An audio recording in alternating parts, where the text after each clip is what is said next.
매일매일 쏟아져 나온 뉴스, 바쁘게 살다 보면 놓치는 경우가 많죠. 주요 이슈를 더 쉽고 더 깔끔하게 정리해드립니다. 주간 뉴스 한판, 지금 바로 시작합니다.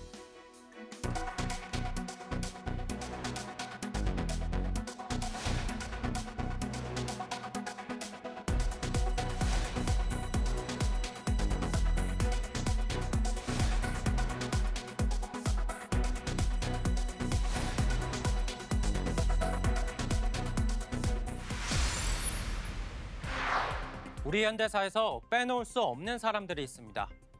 바로 1960년대 멀리 독일로 외화를 벌러 떠났던 광부와 간호사들입니다. 월급은 20만 원이 채 안 됐지만 기회의 땅 독일에서 2만 명의 광부와 간호사가 보낸 소중한 돈은 고속도로와 철도, 공장을 세우는 데 쓰였습니다. 지난 월요일 경기도 화성의 공장에서 불이 나 23명이 숨졌습니다. 이 중 18명은 코리안 드림을 가슴에 품고 온 외국인 노동자들이었습니다. 불이 난 리튬 전지 제조업체 아리셀 전곡리 공장은 총 11개 동의 연면적 5,530제곱미터 규모로 전국 해양산업단지 북동쪽 부지 내에 다닥다닥 붙어있는 형태입니다. 11개 동 가운데 불이 난 3동은 2018년 4월에 완공됐습니다. 3동은 리튬 배터리 완제품 검수와 포장 작업이 이뤄지는 곳으로 불이 난 시각 1층에 15명, 2층에 52명 등 총 67명이 작업 중이었는데 2층 작업자들이 변을 당했습니다. 특히 사망자 대부분이 외국인 일용직 근로자로 공장 내부 구조를 제대로 숙지하지 못한 탓에 인명피해가 커진 것으로 소방당국은 보고 있습니다. 대피를 이쪽으로 했으면 인명피해가 좀 많이 줄지 않았을까 하는 생각이 드는데 이분들이 놀래서 이쪽 안쪽으로 대피를 했습니다. 본인을 중국 동포라고 밝힌 한 남성은 이번 화재로 30대 딸이 사망했다며 현장을 찾아와 눈물을 흘리기도 했습니다. 您是什么时候知道这个情况呢？我看新闻过来的。내 딸이 손을 죽었어요. 폭발 위험이 있는 리튬 전지 공장 화재인 탓에 불이 어느 정도 정리될 때까지 공장 주변에는 불안감이 맴돌았습니다. 불이 나자 인근 다른 공장 직원들도 한때 몸을 피하며 화재 진압 추이에 촉각을 곤두세우기도 했습니다. 하얀 연기가 나더니만 연기 색깔이 좀 틀려지면서 안에 배터리가 폭발하는 소리가 들리기 시작하더라고요. 사상자가 좀 적길 바라는 마음으로 가서 지켜보긴 했는데 너무 안타깝긴 하죠. 한편 불이 난 공장은 유해 화학물질 취급업체다 보니 환경부의 정기 안전점검을 받게 되는데 지난달 17일 안전점검에서는 특이점이 발견되지 않은 것으로 확인됐습니다. 연합뉴스TV 김유아입니다. 자연에 존재하는 80여 가지 금속 중에서 가장 가벼운 금속인 리튬. 주변에서 흔히 볼 수 있는 원통형 알카라인 전지와 달리 리튬으로 만든 전지는 더 빨리 충전되고 가볍고 수명까지 긴데요. 덕분에 매일 사용하는 스마트폰부터 전기자동차에 이르기까지 그 쓰임새를 넓히고 있습니다. 하지만 충격을 받아 폭발하면 1000도씨에 이르는 열폭주에 이를 수도 있는데요. 해외에 나갈 때 노트북이나 태블릿, 보조 배터리 등을 비행기 수화물로 못 싣고 승객이 기내에 직접 가지고 타는 이유도 바로 여기 있습니다. 뿐만 아니라 열폭주에 더해 물과 반응하면 더 큰 불로 이어지는데요. 이 때문에 화재 진압 시에는 금속 화재용 소화기 같은 특수 장비가 필요합니다. 불을 끄기가 얼마나 어려운지 2021년엔 호주 빅토리아주 테슬라 메가팩 대규모 에너지 저장 장치에서 불이 나 완전 진압에 3일이나 걸렸을 정도인데요. 전기차의 대중화와 함께 리튬 배터리의 위험성도 일상으로 파고들고 있는 만큼 대책 마련이 시급해 보입니다.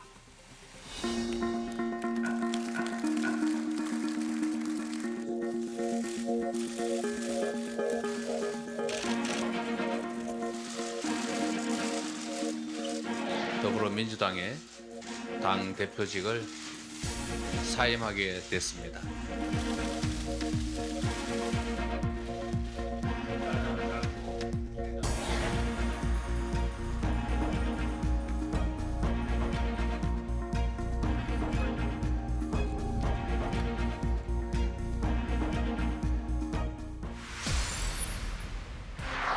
여당 국민의힘이 국회 상임위원회에 전면 복귀했습니다.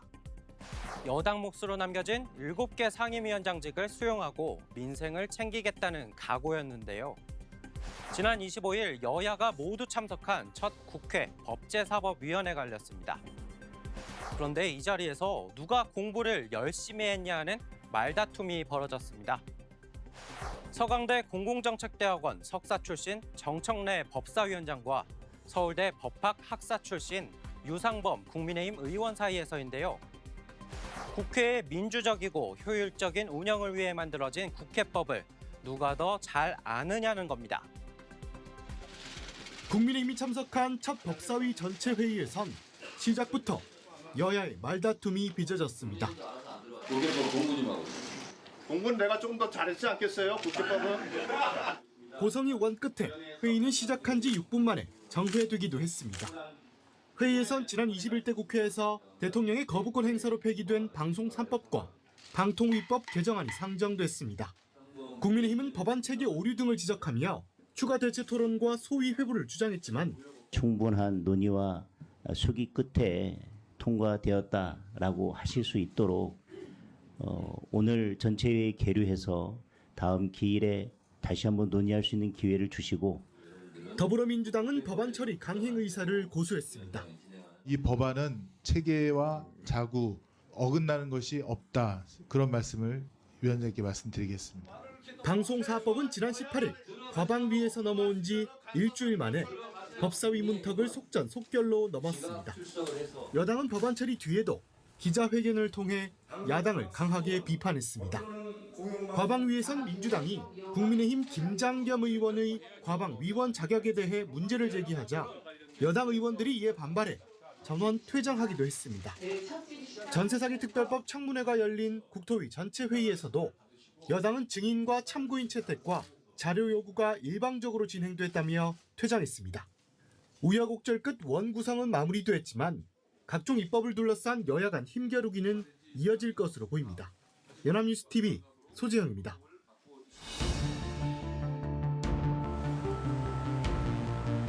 부상 및 피해를 입으신 모든 분들께 조속한 회복을 빌며 사과의 말씀을 드립니다.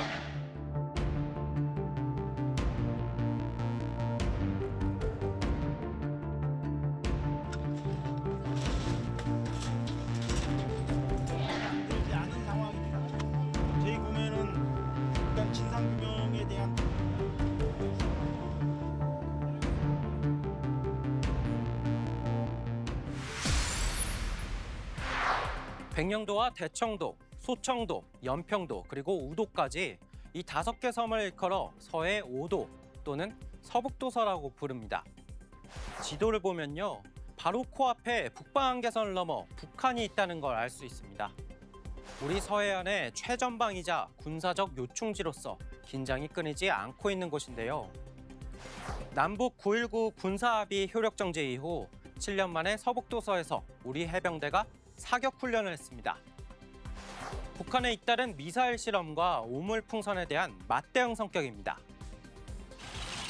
줄지어 작전 지역으로 이동하는 K9 자주포들.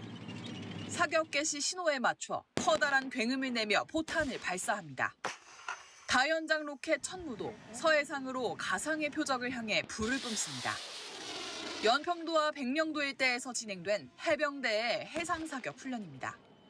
K9 자주포와 천무, 스파이크 미사일 등 주요 화기를 동원해 총 290여 발을 남서쪽 공해상 표적으로 발사했습니다.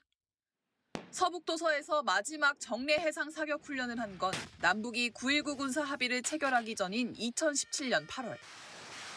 북방 한계선 인근 해상 완충구역 내 사격을 금지한 남북 군사 합의의 효력을 이달 초 전부 정지함에 따라 거의 7년 만에 재개한 겁니다.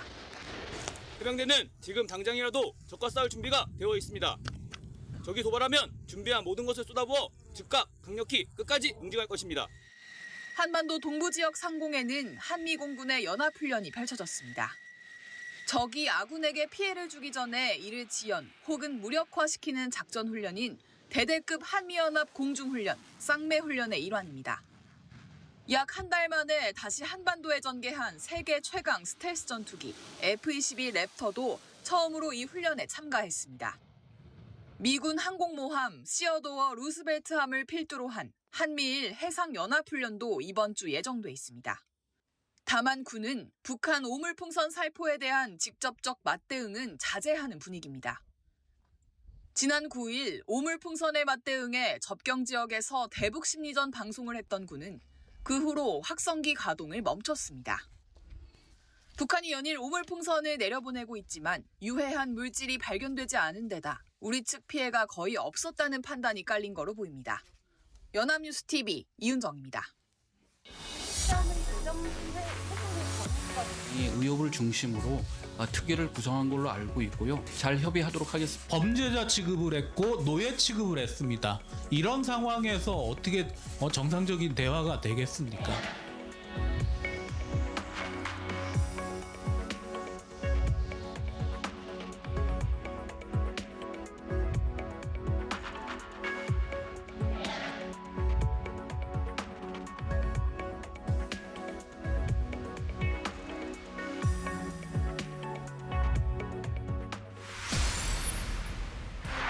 좀처럼 쓰지 않던 생소한 용어가 화제로 떠오른 하루였습니다. 친족 상도례. 뜻을 풀이하면요, 친족 사이에 도둑질을 해도 예외 또는 특례를 둔다는 의미입니다. 죄를 지면 벌을 어떻게 줄지를 규정하는 우리 형법에 있는 조항인데요. 가정 내부 문제는 국가가 나서서 벌을 주거나 간섭하지 말고 가족끼리 해결하라는 뜻입니다. 언뜻 일리가 있다 싶다가도 부부 사이의 돈도 따로 관리하는 요즘 상황을 보면 이해가 안 되기도 하죠. 그런데 이 헌법재판소가 이 법이 만들어진 지 71년 만에 법을 고치라며 헌법 불합치 결정을 내렸습니다. 오랜 시간 채무 문제 탓에 갈등을 빚어왔다며 아버지를 사문서 위조 혐의로 고소한 전 프로골퍼 박세리 씨부터 동생 박수홍 씨의 출연료 등 수십억을 빼돌린 혐의로 재판에 넘겨진 형까지 이들 사례에서 오르내리는 단어 바로 친족상 도례입니다. 친족 간 재산범죄에 관한 특례란 뜻인데 이를 규정한 형법 제328조 1항은 부모, 자식 같은 직계혈족과 배우자, 동거가족처럼 가까운 친족 간 일어난 재산상 범죄는 처벌할 수 없도록 하고 있습니다. 고소해봤자 공소권 없음에 불기소 처분이 내려지는 이유입니다. 지적장애인인 가족이 한평생 모은 퇴직금과 상속 재산을 가로챈 숙부와 숙모 사례도 마찬가지였습니다. 아예 당사자는 법원 판단조차 받아볼 길이 막혀 있었습니다. 헌재가 이 법 조항이 생긴 지 71년 만에 재판관 전원일치 의견으로 헌법 불합치 결정을 내렸습니다. 특례 필요성은 수긍하더라도 실제 가족 간 어떤 유대가 있는지 묻지 않고 일률적으로 형을 면제해 피해자가 재판 절차에 참여할 기회를 상실하고 있다고 판단했습니다. 질병, 장애 등으로 취약한 지위에 있는 가족에 대한 경제적 착취를 용인하는 결과를 불러올 염려가 있다고도 지적했습니다. 이는 가족 구성원이 각자 경제활동을 하며 재산을 공동 소유한다는 개념이 희박해진 요즘 시대의 인식을 반영한 것으로 해석됩니다. 수십억 원대 경제범죄 같은 경우에 이제 기본 형량이 3년 이상, 5년 이상 이렇게 나오는 굉장히 중대한 범죄인데도 불구하고 단지 가족이라는 이유로 면죄부가 주어졌단 말이에요. 헌재는 해당 조항의 효력을 즉시 중지하고 내년 12월 31일까지 국회가 법을 바꾸라고 했습니다. 한편 헌재는 사촌 등 직계혈족 이외의 친족이 저지른 재산범죄는 고소가 있어야 공소를 제기할 수 있도록 정한 형법 328조 2항은 합헌으로 결정했습니다. 이 조항은 피해자의 의사에 따라 국가 형벌권 행사가 가능하기 때문에 법을 벗어나지 않는다고 헌재는 판단했습니다. 연합뉴스TV 이채연입니다.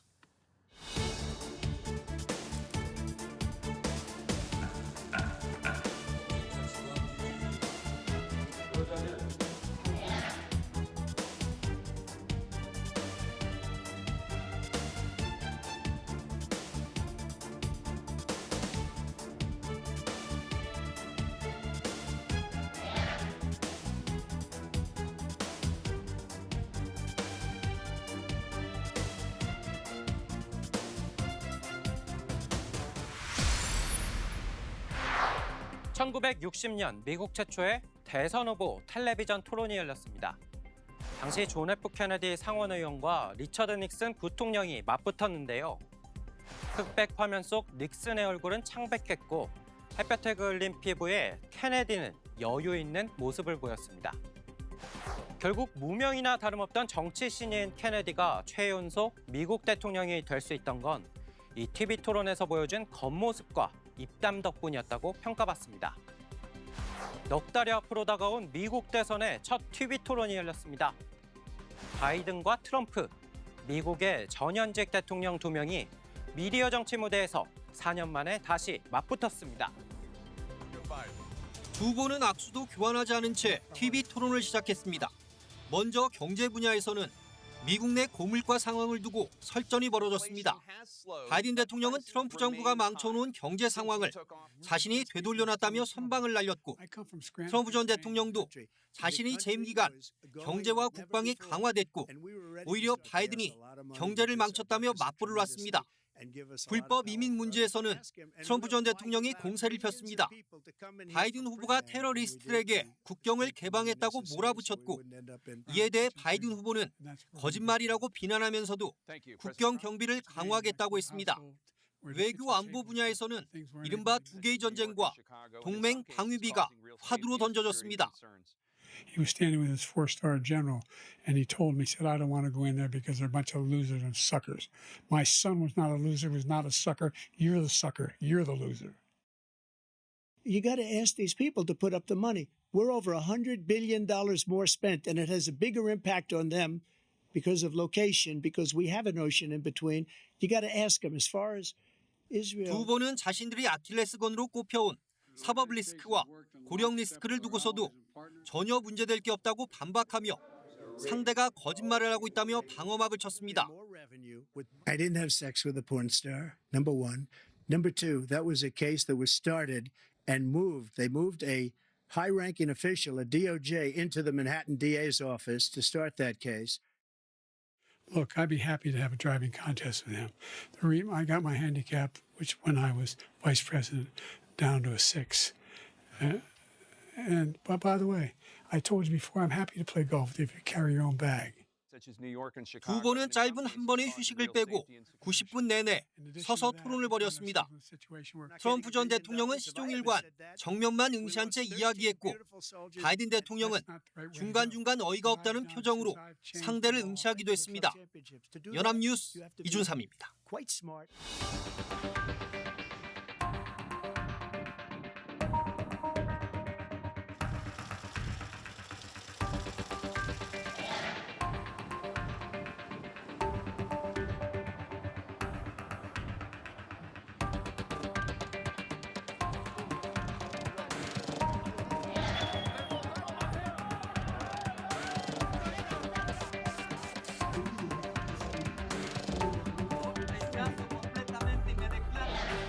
네, 오늘 준비한 내용은 여기까지입니다. 저희는 다음 주 토요일에 더 쉽고 깔끔한 정리와 함께 다시 찾아뵙겠습니다. 지금까지 주간 뉴스 한판이었습니다. 40시간 근무 대법원이 일률적으로 최저임금을 인상해온 관행을 이제는 바꿔야 합니다. 85만 원으로 가정을 꾸리고 생계를 책임져야 하는 노동자들의 임금을 여기서 더 깎자고.